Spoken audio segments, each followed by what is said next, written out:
Our top story tonight, a growing group of Port Wentworth residents pushing back against the possibility of a data center coming to their community.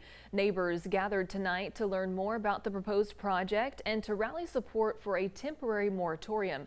WSAV's Isabella Baez has the story. Residents of Port Wentworth gathered right here to learn more about what is happening in their backyard, the possible development of a data center. And organizers here tonight say they're doing everything they can to make sure that development doesn't happen. You guys came here because you don't want data centers, right? Right. Wednesday night, residents of Port Wentworth gathered to discuss the possible future development of a data center right in the city they call home. Patrick Donovan, a board member of Port Wentworth Planning and Zoning Commission, shared with attendees how they can work to stop the development. I asked the city, what's going on? Oh, we're still looking into it. I talked to the mayor, Tracy, and she said, no, they're not looking into it.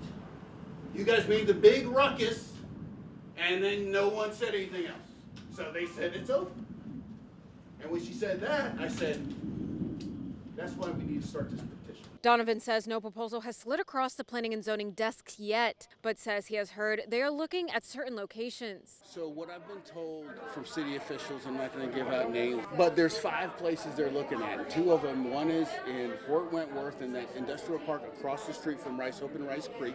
And then there's another industrial park that is maybe a quarter-mile away in Rincon. That there's another one, and then there's 3 others in Effingham they're talking about. A petition has been organized with the hope that City Council will approve a 180-day moratorium. Donovan says that the time would allow them to do the research and due diligence that is needed. Hopefully they pass it, then they do studies to make sure the impact of the water, the power, all the stuff that we already know, noise and everything, all the studies are handled so we know what we're going to get.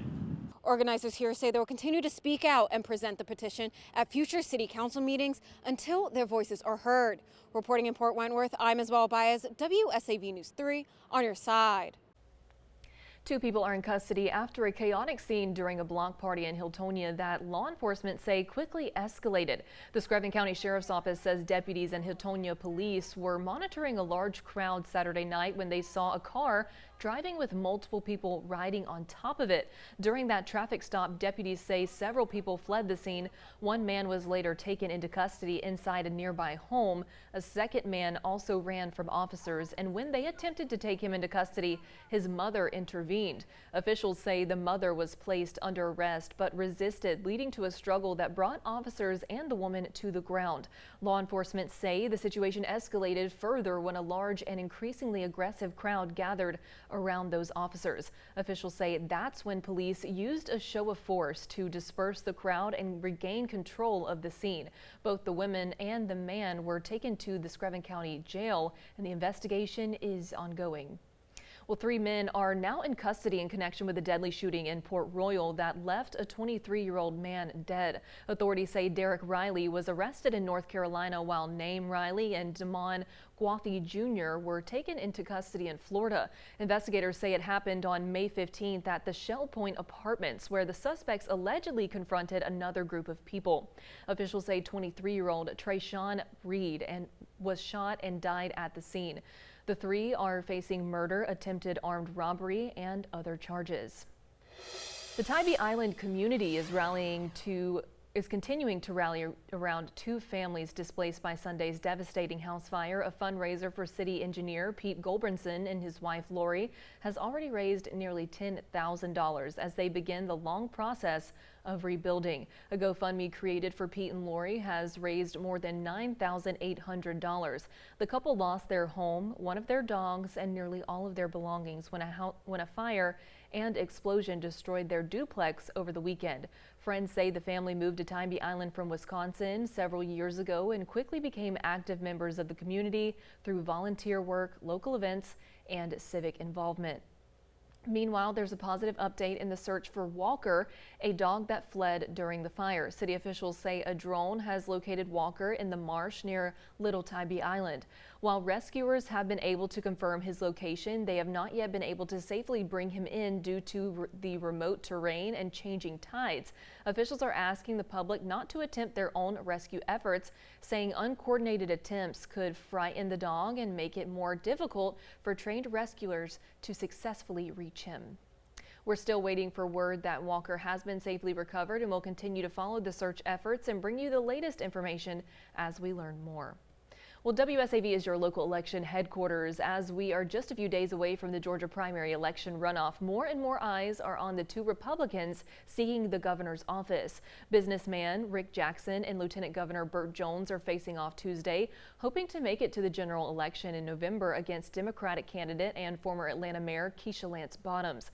4 local leaders held a press conference today in Savannah to encourage voters to cast their ballot for Bottoms. This included Mayor Van Johnson, Public Service Commissioner Dr. Alicia Johnson, and Chatham County Commissioner Aaron A. Whiteley. The group said Jones and Jackson both only care about themselves. To me, whether it's Burt Jones changing the law to benefit his family's business, or Rick Jackson making billions of dollars in no bid contracts, one thing is absolutely clear to me. This does not reflect the lives that the Georgians are experiencing right now.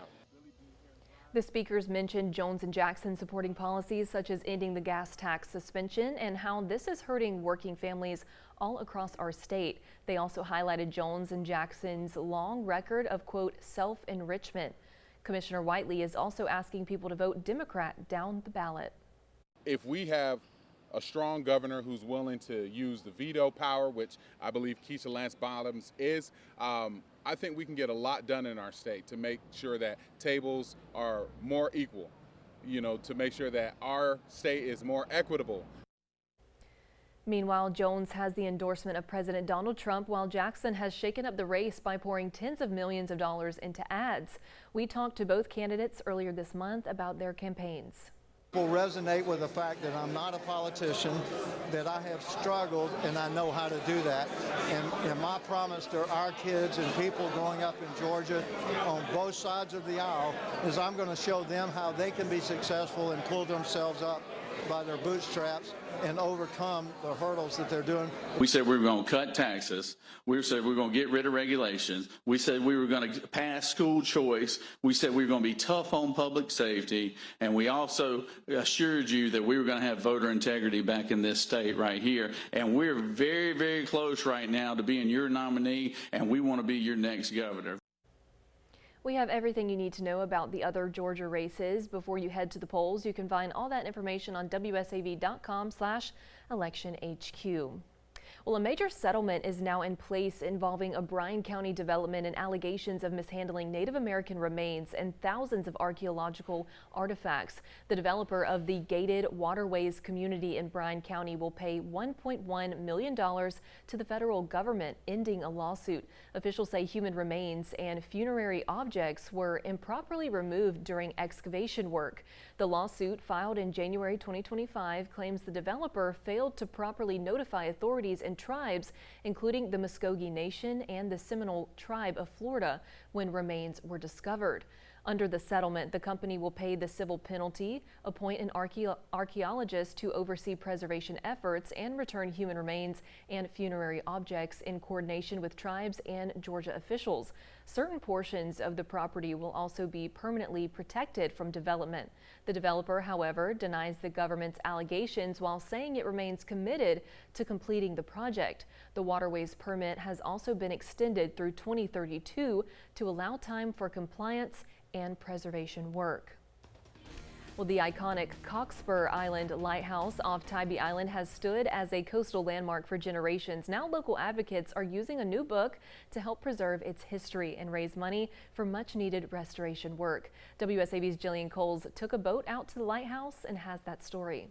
In 1849, the Cockspur Island Lighthouse directed ships here at the Savannah River for the first time. Now, more than 150 years later, advocates are working to restore it, and a new book about its history is helping them get there. She's quite a precious part of our history, and she's a great icon to be known. The Cockspur Island Lighthouse, a treasure to many in Savannah and Tybee Island. Harvey Farrell, president of the Friends of Cockspur, says it holds rich history in the community. Florence Martis, the waving girl. You know Florence Martis, the waving girl on River Street? Her brother and father were lightkeepers here at this lighthouse. Now, following years of wear and tear, it's in need of refurbishment. This little lighthouse suffered 2 Category 5 hurricanes. and it's still standing. It's amazing. Farrell says the nonprofit is working to raise funds to help restore the jetty it stands on and the structure itself. So the future generation of people in this area and visitors to Tybee and Savannah can see this little lighthouse still standing. And after 25 years of collecting the history of the lighthouse with other organizations, Got stuff from the Corps of Engineers, from the Department of Natural Resources, Georgia Historical Society. a well-known Savannah author, Bob Sisovich, wrote a book about what he calls the little lighthouse that could. It is about the history of the Cockspur Lighthouse, but it's also about the history of Savannah River navigation as well. Farrell says all proceeds from book sales will go to lighthouse restoration to help it stand for many more years to come. There's something romantic about lighthouses, and I think in all preservation, it's comforting to know that that thing is there. To learn more about how to purchase the book, head to WSAV.com. Reporting on the Savannah River, Jillian Coles, WSAV News 3, on your side.